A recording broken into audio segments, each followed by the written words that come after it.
계속해서 우리는 요한복음을 생각하면서 은혜 받기를 원합니다.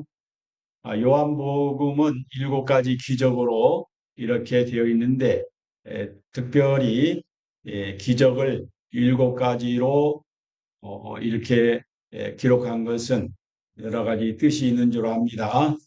아, 아무튼 기적을 행한 것은 그 기적을 위한 기적을 행하신 예수님이 아니시고 언제나 자기 자신이 어떤 분인가를 우리로 하여금 믿게 하려고, 그리고 하나님께 영광 돌리게 하려고 기적을 행하신 것이죠.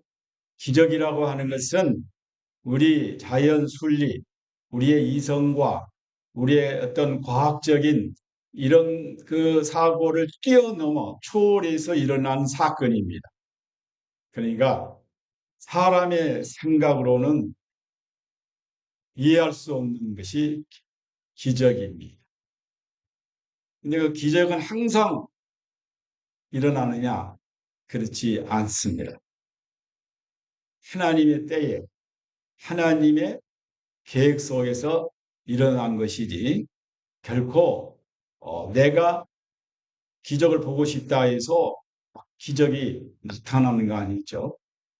어떤 청년이 여름에 깊은 산골에 기도원을 찾아서 심히 기도하고 은혜를 충만히 받아서 자기 딴에는 막 성령의 막 불로 막 충만해가지고 내려왔어요.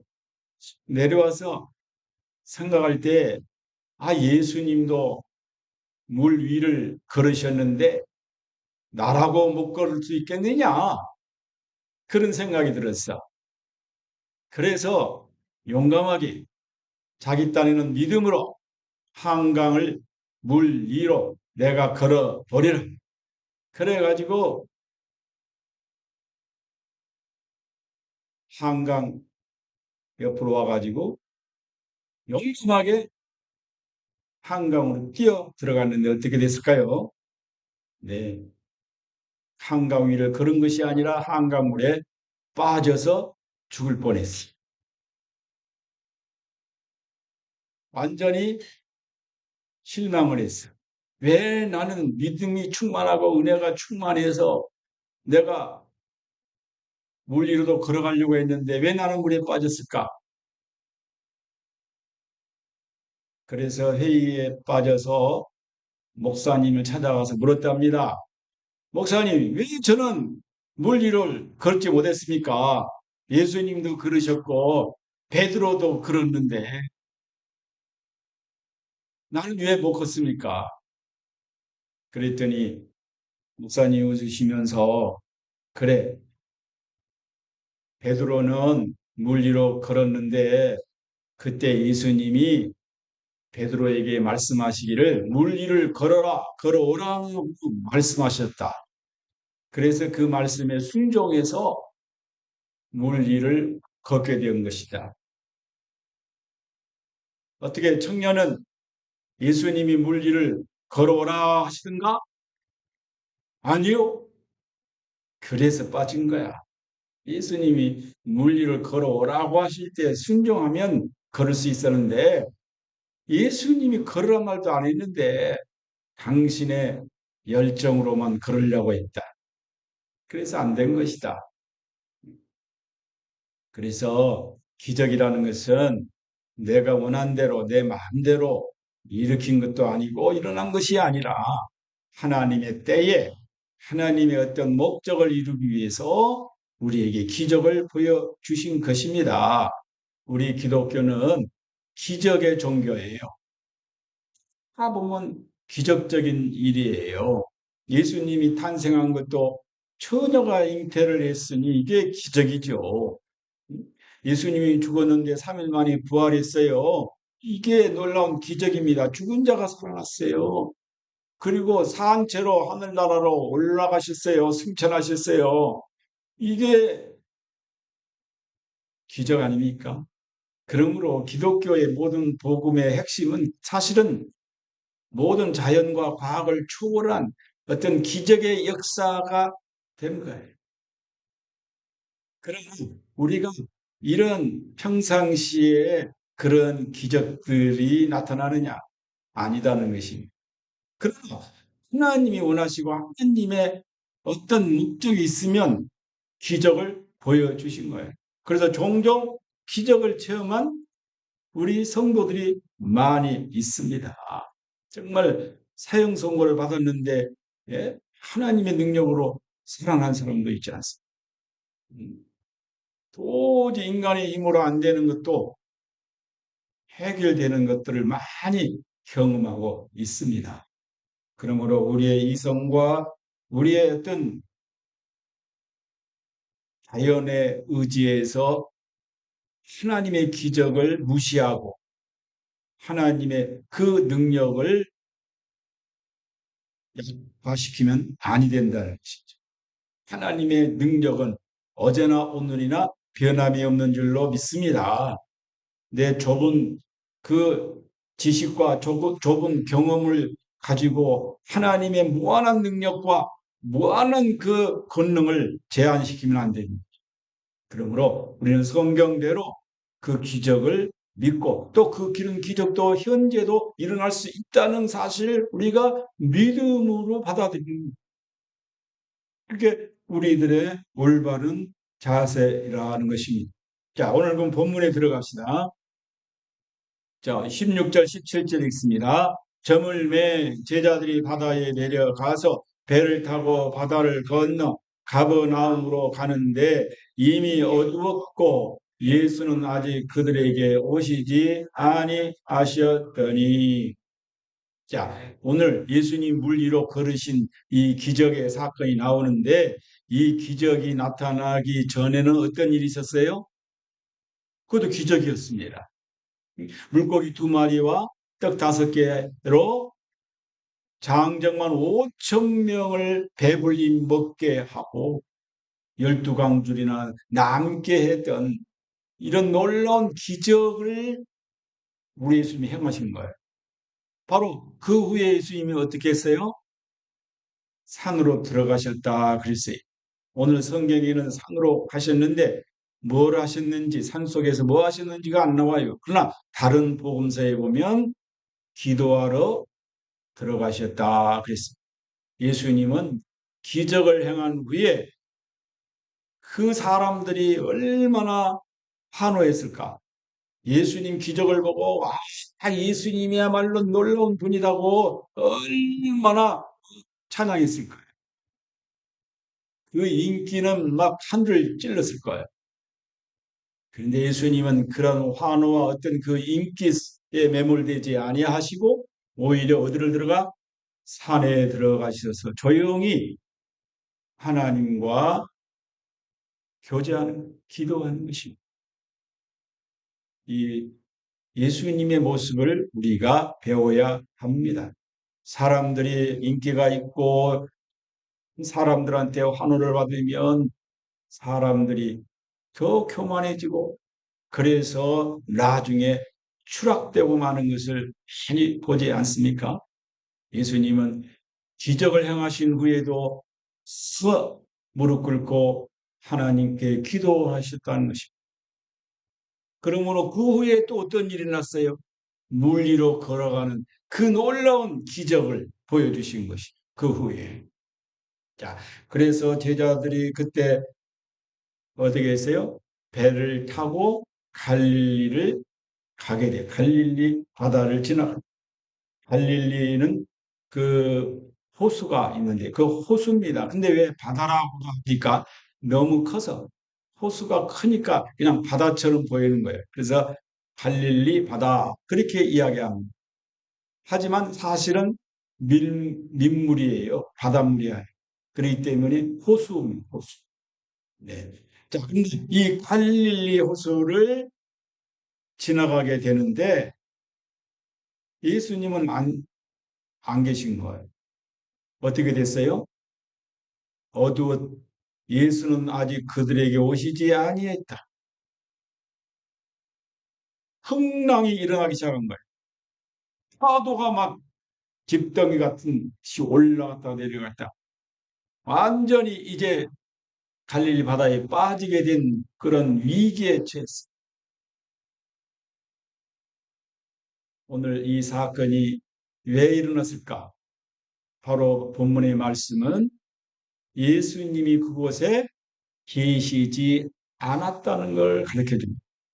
예수님이 그 바다에 그 배 안에 계셨더라면 그런 파도와 그런 풍랑이 일어도 빨리 진압될 수 있을 것이고 또 없을 수도 있을 것인데 예수님을 모시지 않고 자기들끼리 갈릴리 호수를 지나가다가 위기를 당했다.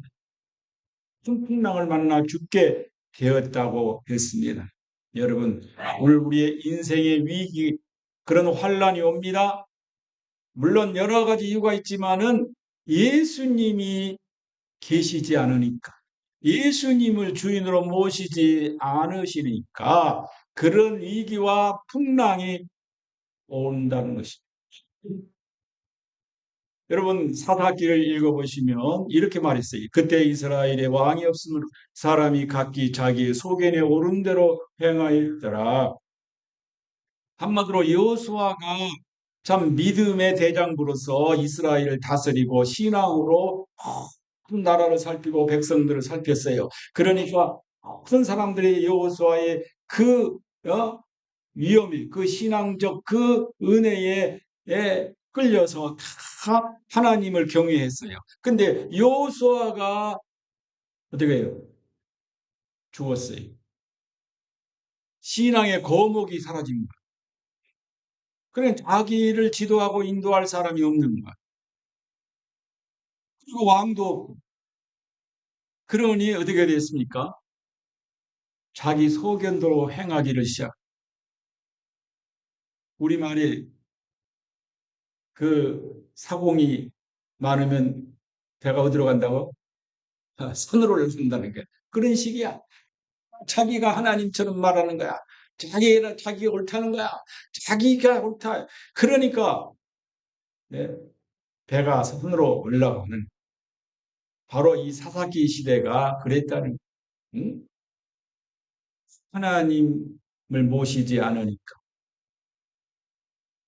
그런 신앙의 거목을 잃어버리니까 그들이 의지할 것이 어디예요? 끝까지 하나님을 바라봐야 되는데 그들은 이 주변에 있는 우상, 귀신, 요즘은 미신 이런 것이 더 가깝게 있거든. 그러니까 그런 대로 다 끌려서 하나님을 믿던 사람들이 전부 점쟁이 집에 찾아가고 미신 찾아가고 귀신 받습니까? 그거의 뭐 사사기 시대, 사사기 시대. 그러니 그런 예, 하나님을 잃어버리고 그런 신앙을 가져 그런 형편을 가질 때 어떻게 해서 하나님이 가만히 계시지 않았어. 그들을 깨우치기 위해서 환란을 준 것.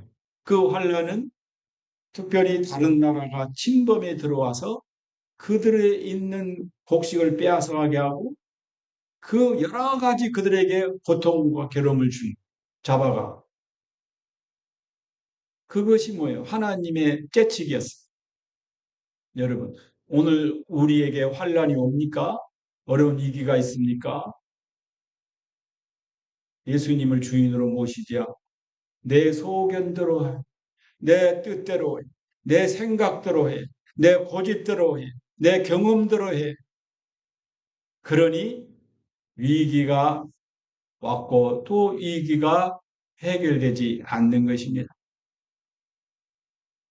어떻게 해야 돼요? 하나님께로 돌아가야 하나님을 진짜 주인으로 모시고 하나님 앞에 겸손히 엎드려야 문제가 해결되는 줄로 믿습니다. 여러분 인생에 우리가 살다 보면 갈릴리 바다처럼 갑자기 막 풍랑이 들어닥치고 위기가 오지 않습니까? 건강한 사람이 그냥 예? 쓰러지기도 하고 물질의 문제 때문에 근심 걱정 한숨 소리가 잘 나가던 친구나 가족끼리, 형제끼리 위기가 찾아오니 관계가 깨지고 예측할 수 없는 사건, 사고, 재난들이 우리 앞에 다가오지 않습니까? 누구도 이런 환난과 위기를 막아낼 수가 없습니다. 누가 환난을 당하고 싶습니까? 누가 그 어려운 재난을 받고 싶겠습니까? 아무도 원하지 않아요. 그러니 예고 없이, 느닷없이 내가 환영하지 않지만은 찾아오는 것이 환란이. 문제는 누구에게나 이런 환란이 닥쳐올 수 있다. 목사에게도 올 수 있고 권사님들에게도 올 수 있는 거예요. 근데 문제는 이런 위기와 풍랑이 다가올 때 어떤 자세로 그것을 받아들이냐에 따라서 그 위기와 풍랑이 내게 도움이 되고 유익이 되고 신앙적으로 더욱 단단해지고 성숙해질 수 있는 기회가 되고 아니면 부정적으로 불신앙적으로 받아들이면 오히려 위기 속에 빠져들어서 헤어나지를 못하는 경우가 또 있습니다. 그러므로 위기와 고통과 환란은 누구도 막아낼 수 없지만은 그것을 어떠한 자세로 수용하느냐, 어떠한 반응을 내가 보이느냐에 따라서 결과는 완전히 달라질 수 있다는 것을 우리는 깨달아야 됩니다. 자, 오늘 19절 보면 제자들이 노를 저 12월이쯤 가다가 12월이쯤 먼지를 이제 풍랑을 이겨보려고 얼마나 애를 썼을까? 노를 저어서 살아보려고 얼마나 애를 썼을까? 안간힘을 다했어. 그런데 해결됐습니까? 도저히 인간의 힘은 한계가 있어요. 절대 풍랑이 잔잔해지질 않습니다. 힘으로도 안 되고 능으로도 안 돼. 지식으로도 안 돼. 똑똑한 머리로도 안 돼. 여러분 종종 우리의 생활 속에서 이야기 들어보잖아요. 사기당했다. 그런데 그 사기당했던 사람을 보면 얼마나 똑똑한 사람인지 몰라. 평상시에 대단한 똑똑한 머리를 가진 사람이었는데 사기당했답니다. 그러니까 이게 사람이 똑똑하다고 사기를 안 당하고 고통이 없고 혼란이 없는 거 아니다. 오히려 그것 때문에 더 사람이 소롱 속에 빠져들 수가 있습니다. 권력을 좋아하는 사람은 권력 때문에 망할 수 있다. 돈을 좋아하는 사람은 돈 때문에 큰 고통을 당할 수가 있는. 그러므로 있다고 하면 섰다고 하면 항상 넘어지고 쓰러질 것을 생각하며 겸손해야 돼.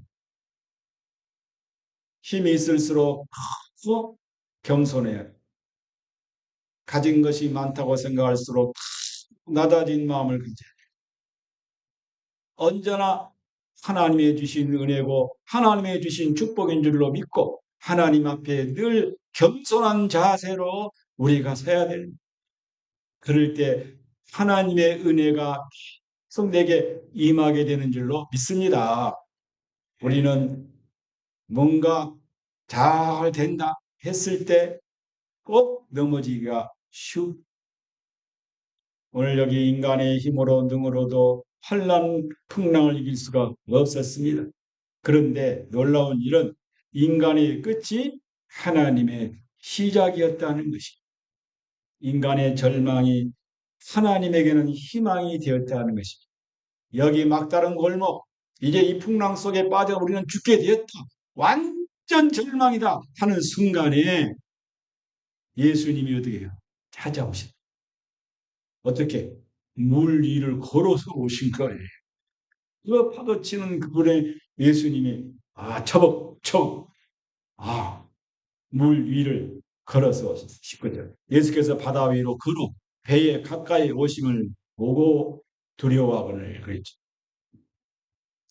우리 하나님은 사랑이시라. 우리들이 고통을 당하고 어려움을 당할 때 내버려 두지 아니하시고 정확한 때에 우리를 찾아오시고 우리를 만나 주시고 우리를 도우시는 줄로 믿습니다. 하나님의 정확한 계획 속에 하나님의 원하시는 때에 맞춰서 하나님은 우리를 찾아오시고 우리에게 구원의 손을 펼치신다 하는 것입니다.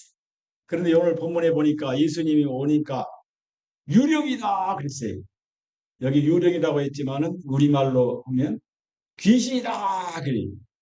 예수님이 어둠컴컴한 밤중인데 아니 저 멀리서 이렇게 물리로 촉촉 걸어오니까 제자들이 물론 생각할 때 그 사람들이 귀신을 원래 봤는지 못 봤는지 모르지만 귀신이다.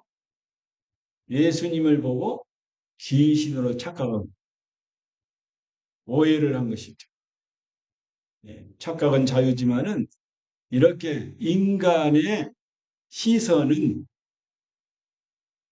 예수님을 보고 귀신으로 착각해 나갈 수가 있다는 걸 우리는 생각해야 돼요.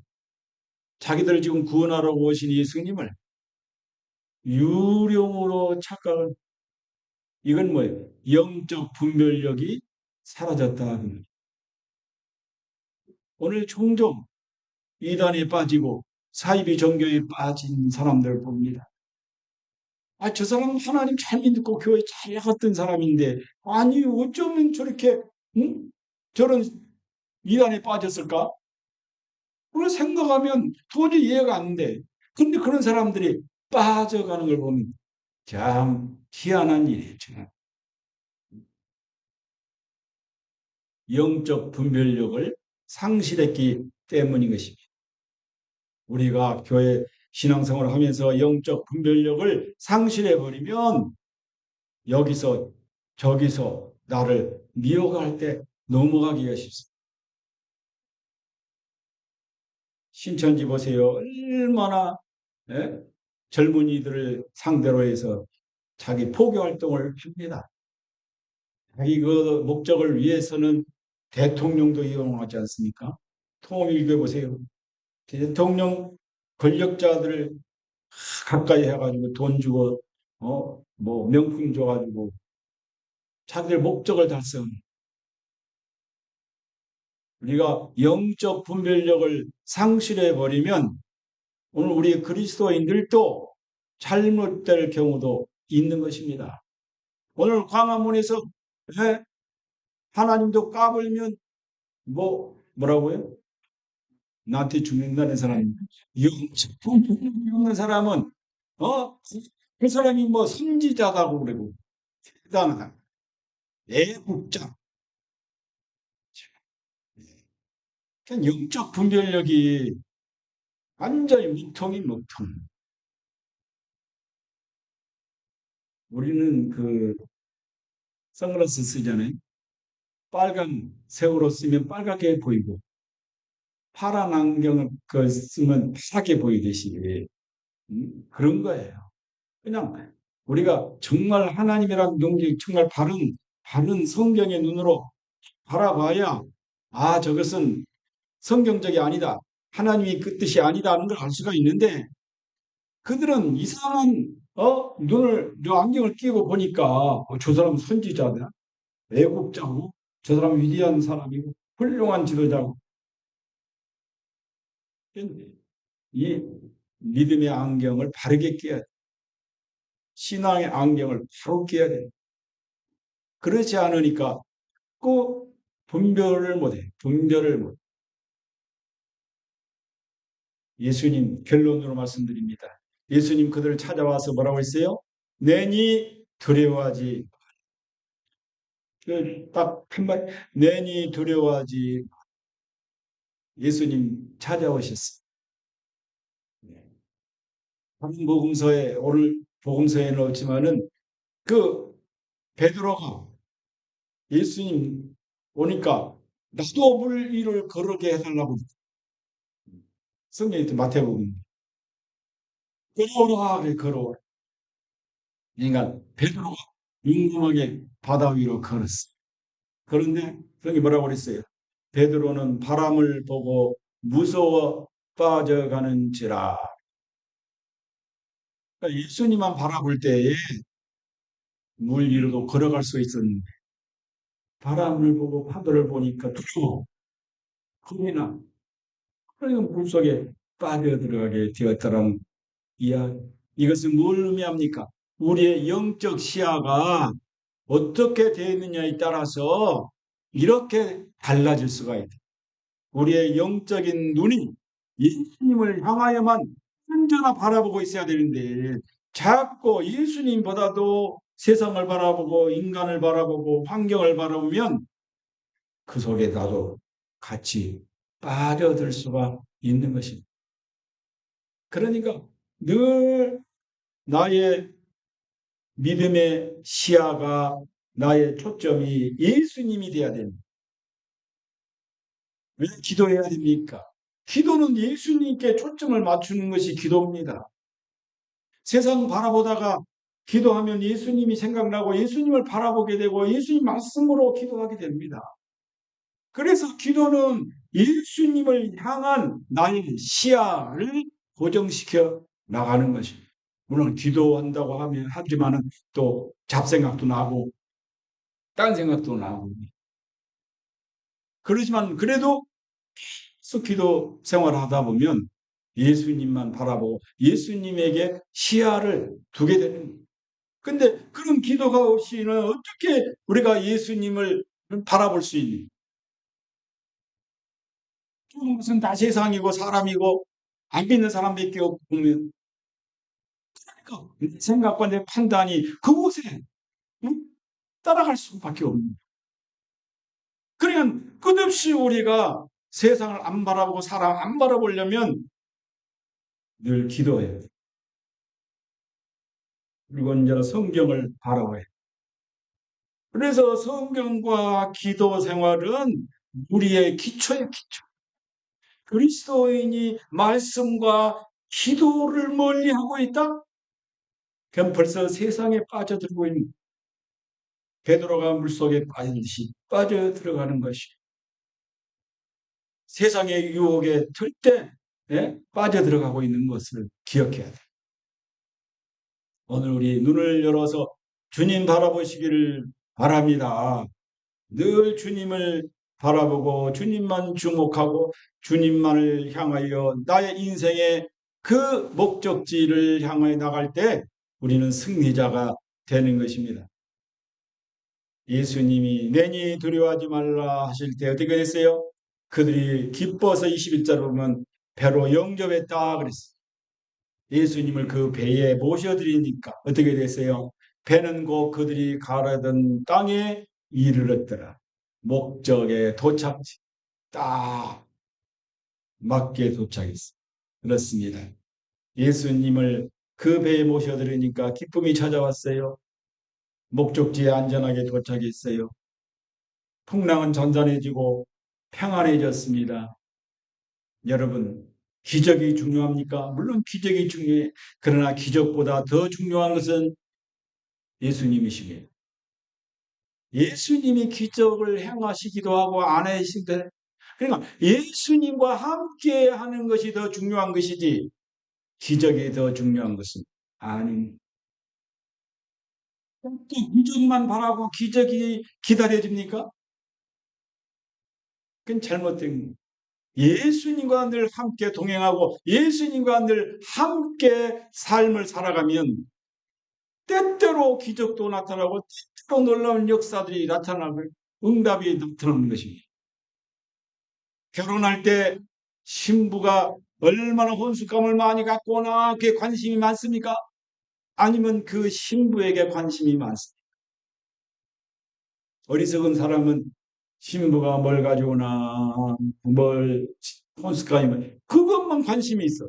그러다 보면 그거 만족하지 못하면 싸우기도 하고 이혼도 해요. 신부를 사랑해요. 그러면 그런 것은 덤으로 따라온 덤. 우리가 예수님 사랑하고 예수님과 함께 동행하고 예수님과 함께 우리가 살아간다면 우리의 삶 속에 기적이 안 일어나도 감사해. 사실 오늘 내가 아침에 눈 뜬 것도 기적이고, 내가 오늘 호흡이 하고 내 심장이 뛰고 있는 것도 하나님의 은혜요 기적입니다. 기적 아닌 것이 어디가 있겠어요? 꼭 죽을 병에 들렀는데 살아났다고만 기적이 아니고, 오늘 우리의 모든 삶이 다 하나님의 은혜요 기적인 줄로 믿습니다. 공기가 눈에 안 보이지만은 우리가 공기 속에서 우리가 그 호흡하고 살듯이 하나님의 사랑과 하나님의 은혜와 하나님의 기적은 우리 곁에 있는 거예요. 중요한 것은 그 기적의 주인이 예수님이십니다. 그 예수님과 늘 함께, 내가 가정에 있든 직장에 있든 어디에 있든지 그분과 함께 동행한다면, 늘 그분만을 바라보고 그분을 의지하고 신뢰하고 살아간다면 그 삶이 날마다의 삶이 기적의 삶이요 은혜의 삶이요 풍성한 삶이 될 줄로 믿습니다. 아멘. 오늘도 이 주님이 여러분과 함께 하십니다. 주님이 함께하는 인생은 늘 기뻐할 수 있고 감사할 수 있고 환난이 와도 즐거워할 수 있습니다. 우리 모두 예수님 모시고 그러한 삶이 되기를 축원합니다.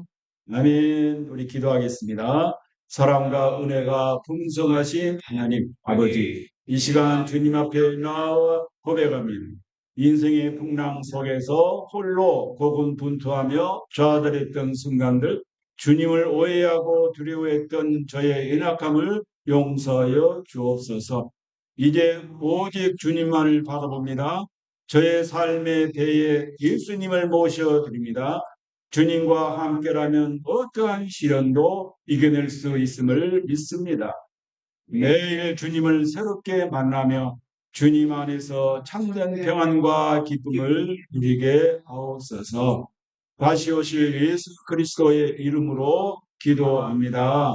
아멘.